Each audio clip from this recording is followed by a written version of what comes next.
শেখ হাসিনা ২০০৭ সালে যে সম্পদ বিবরণী দাখিল করেছিলেন তাতে পূবালী ব্যাংকে একটি এবং অগ্রণী ব্যাংকে দুটি লকার থাকার ঘোষণা দিয়েছিলেন।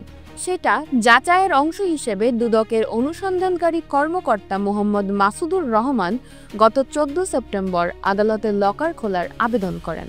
মহানগর জ্যেষ্ঠ বিশেষ জজ আদালত, একজন জুডিশিয়াল ম্যাজিস্ট্রেট, অনুসন্ধান তদারক কর্মকর্তা, বাংলাদেশ ব্যাংকের মনোনীত একজন সোনা বিশেষজ্ঞ, এনবিআর এর কর গোয়েন্দা ও সিআইসি কর্মকর্তাদের উপস্থিতিতে লকার ৩টি খোলার আদেশ দেন।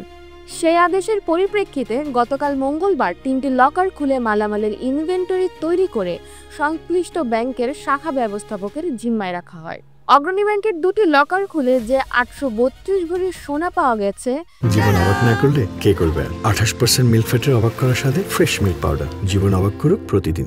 সেগুলো ক্ষমতাচ্যুত প্রধানমন্ত্রী শেখ হাসিনার একার নয়।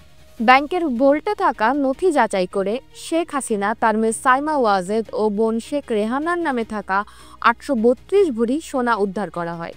এর মধ্যে অগ্রণী ব্যাংকের প্রধান শাখায় একটি লকার খুলে ৫,৯২৩.৬০ গ্রাম স্বর্ণালংকার পাওয়া যায়।